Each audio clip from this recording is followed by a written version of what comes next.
The title I should have gone with is Cities of Enoch, plural, and it wouldn't have been a typo. There were 2 of them in the land of Eden. You've heard of St. Petersburg, Russia, and St. Petersburg, Florida. But when was the last time that you heard of Enoch, Eden, and Enoch, Eden?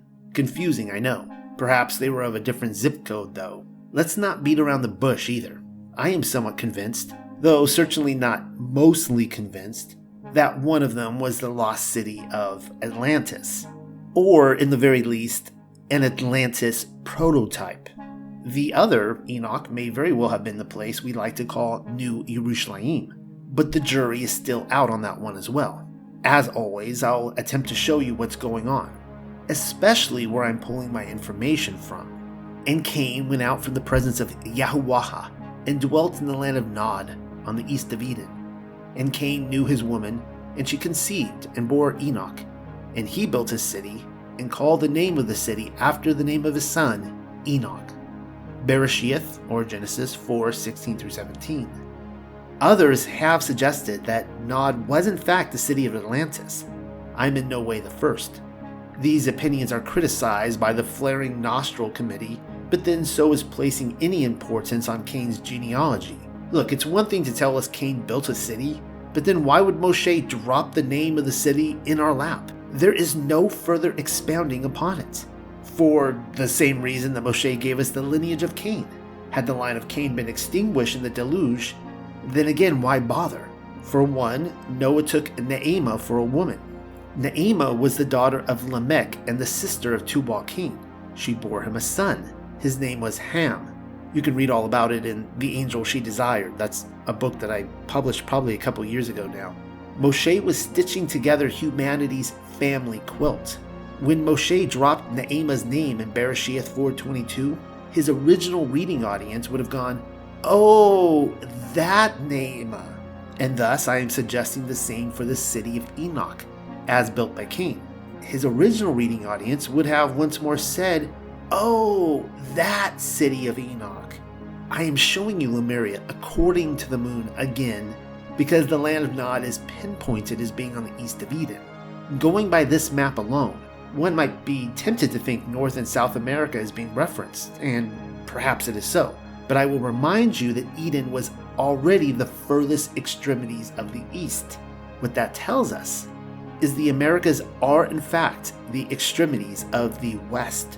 Also, separating Cain from the sons of Seth by 2 continents, and with an ocean wedge between, would create a plot loophole large enough to demolition 3 buildings with 2 airplanes, because then how else do the sons of Cain surround the mountain of worship, tempting them to come down from their abode? Cain, accordingly, went out from the presence of Yahuwah, the ever-living, and lived in a land of exile on the eastern side of Aden. Bereshith 4:16 from the Paleo-Hebrew. I like the way Pamela's Paleo-Hebrew reads. Most translators pronounce Nod as if Moshe were naming the actual name of a land, when in fact he was simply referring to a state of exile, still within Greater Eden though. Likewise, many translators will stress that Nod is the Hebrew root of the verb to wander, which is absolutely perfect as well, seeing as how Cain was the first Freemason. I feel a scenic route coming on, though I will attempt to starve off the temptation for a detour on this hound hunt. Staying on course, here is what we have so far learned. Cain built a city on the eastern side of Eden and named it Enoch. Well then, here is where we learn about the other city of Enoch. Noah was the son of Lamech, the son of Methuselah, the son of Enoch, who was taken up with his city, that they might minister unto those in the flesh who sought a higher law than was available to them on the earth. The writings of Abraham 4:1. Everybody knows the part where Enoch was taken up to heaven, but then how many are made aware that an entire city was taken with him? Glad you're here tuning in. Welcome. The city being referred to is a Melchizedek stronghold. It was taken to the heavens so as to coincide with the mountain of Eden, and I'm willing to bet Shem School finds a home address there via the portal on Zion. The city was on the continent of Eden at one time. Not only that, but it also coincided with Meru, the cosmic mountain, as well as the garden on the plain below. I could show you more passages from the writings of Abraham, all of which double down on the claim that righteous Enoch had a city named after him, but I'd much prefer advancing this conversation with a second witness. So here you go. And Yahuwah said unto me, This city shall be delivered up for a time, and the people shall be chastened during a time, and the world will not be given over to oblivion. Do you think that this is the city of which I said, On the palms of my hands have I graven you? This building, now built in your midst, is not that which is revealed with me, that which was prepared beforehand here from the time when I took counsel to make paradise, and showed it to Adam before he sinned. But when he transgressed the commandment, it was removed from him, as also paradise. After these things, I showed it to my servant Abraham by night, among the portions of the victims. And again also I showed it to Moshe on Mount Sinai, when I showed to him the likeness of the tabernacle and all its vessels. And now, behold, it is preserved with me, as also paradise. Go therefore and do as I command you. Baruch Sheni, or 2nd Baruch, 4:1-6.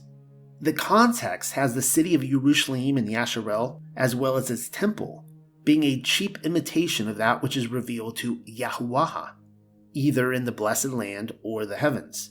In Platonic terms, it is but a shadow. But then notice what Yahuwah Elohim says to Baruch.